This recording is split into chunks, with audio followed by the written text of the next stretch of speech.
Hello everyone, I am Rahul Mapari and today we are going to discuss one very important theorem in a complex analysis. This is one of the milestone of complex analysis, and that is Liouvilles theorem. Maybe Liouvilles theorem. So we say Liouvilles theorem. Liouvilles theorem is one of the milestone of complex analysis, because after that theorem, complex analysis change its somewhat we can say behavior, somewhat result, right? Its statement is very simple and proof is also very simple, but we will discuss the consequences of that statement of Liouvilles theorem, because this statement itself is very useful for any exam. Statement of Liouvilles theorem itself very much important for any exam you can take, right? So we will discuss consequences. First of all, we discuss about its short proof. Okay, its proof is very simple. So first is statement. What is statement of Liouvilles theorem? The statement is every entire and bounded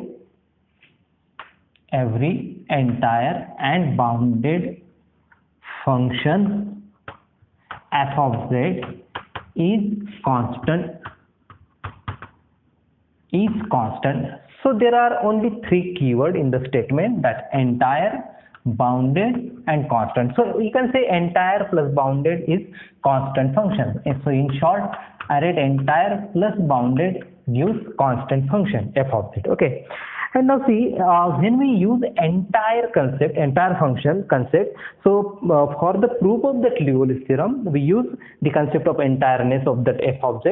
And entire function, if you know the Taylor's expansion or Lorentz expansion, so for entire function we have always Taylor's expansion, and there is one concept of the radius of convergence. Okay, so I will discuss in a separate video what is the radius of convergence actual meaning. Okay, but here our requirement that radius of convergence is what?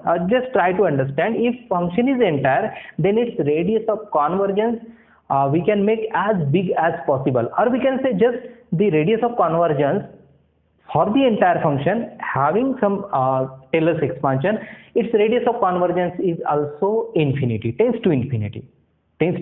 Okay, so this is requirement for the proof of that theorem. And one more requirement, that Cauchy inequality. So I am not going to discuss all the details that Cauchy inequality is what, and Cauchy inequality, see here, Cauchy integral formula, and then by using Cauchy integral formula there is a Cauchy inequality, and then by using Cauchy inequality we prove Liouvilles theorem. Okay, so if we are discussing Liouvilles theorem, and for that we discuss this one and this one, so video बहुत लंबा हो जाएगा. Okay, so I just skip this thing and I directly use Cauchy inequality. Okay, so its simple proof is, let f of z is entire function. Okay, so it is given, this is entire function, and bounded. So if we say this function is bounded, and it means mod of f of z is less or equals to some number, some positive real number. Mod of f of z is less or equals to m. And by using this mod of f of z is less or equals to m, Cauchy inequality is what? We know, right here we know. If you don't know, you should read. Okay, so we know Cauchy inequality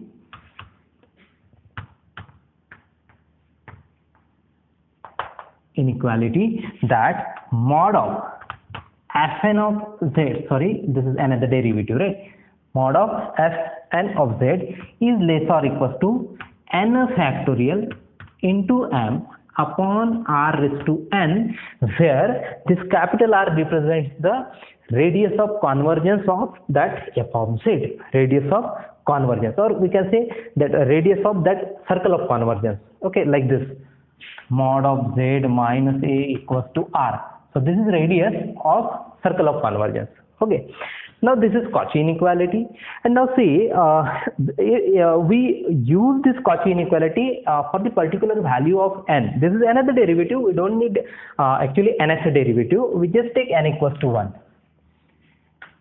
for particular value n equals to 1, and for n equals to 1, what we have, mod of f of z, f dash of z, because n equals to 1 for first derivative, and this is less or equals to n factorial, that is 1 factorial is 1, and we get capital M upon r raised to n, and n equals to 1, so capital R.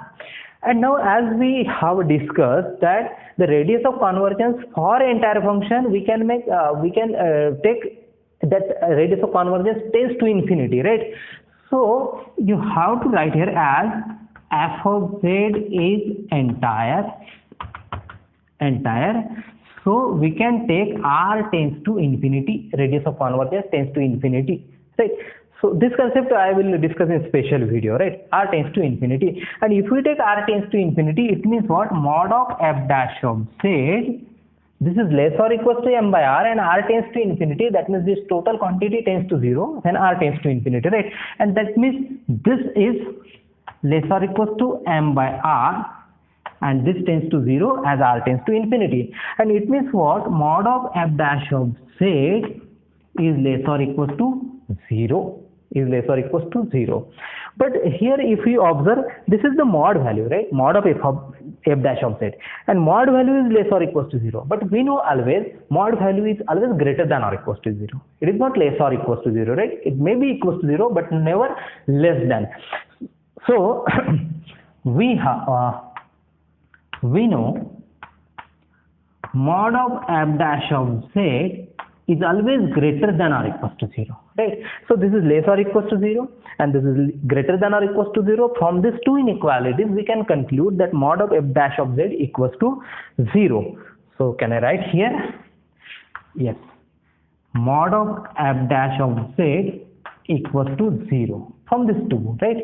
And if I say mod of f dash of z equals to 0, it means that quantity is 0. Whatever mod value equals to 0, that value itself is 0. It means f dash of z equals to 0, right? And one more thing, this is for all z. Right? So in this way, this is for all z, and this is also for all z. And so if we have f dash of z equals to 0 for all z, it means that function is constant because its derivative is 0, that is function itself a constant. So f of z must be constant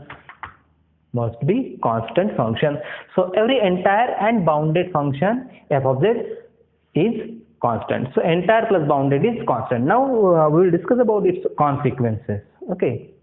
Okay, so that one is approved, and now consequences are, we have from this statement E plus B is equal to C, it means entire plus bounded is constant, right?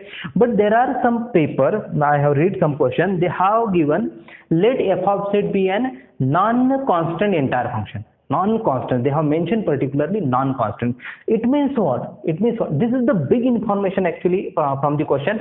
You can discard or select 2 to 3 options, 1, 2 option from this information only. So if they have given non-constant, suppose, and entire, so it must be, we cannot write here B, bounded, because entire bounded constant. So here function must be unbounded if they have given non-constant provided entire, right? So let f of z be a non-constant entire function. This information is very important for any question. Okay, you can make consequences like this statement, 5-6 statement by using that constant imply entire plus bounded, no doubt, right? But bounded does not imply entire or constant, does not imply, because if we have statement let f of z be a bounded function, how we can say this will be entire, how can we say this will be constant, right? So if we have two terms, entire, bounded and constant, if we have two, we can say third one, right? But constant obviously entire and it is bounded also, right? So such type of consequences you can study for the exam point of view. Okay, this is not a very conceptual things, but for the exam point of view, you can make like a 6-7 statement like this, and then you can discard some options or select some options. Okay, now see one more thing about Liouvilles theorem.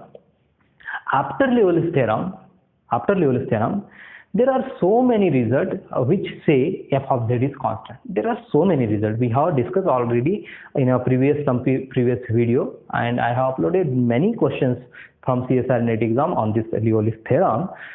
So entire function, if they have given suppose entire function and it satisfies one of the condition, we have discussed that conditions also in previous video, but satisfies some condition, then it will become a constant, like f of z equals to u plus iv is entire, suppose entire, and au plus bv is equals to c. They have given some relation between u and v, suppose, then obviously function is constant, and this we can prove by using Liouvilles theorem. This this is not a only case. This may be greater than or equals to, this may be less or equals to, this may be strictly less than, this may be strictly greater than, any inequality or equality. If it satisfies u and v, then f of z will be constant function. There is one more form of Liouvilles theorem. I just take a statement. If f of z is, this is said to be second form or another form of Liouvilles theorem. Let f of z be entire function from, or we can we don't need to use here entire because I mentioned here domain. So be analytic from C to D, from C to D, and if we say analytic on C, it means entire, right? And that's why I delete this portion, entire. So analytic from C to D, where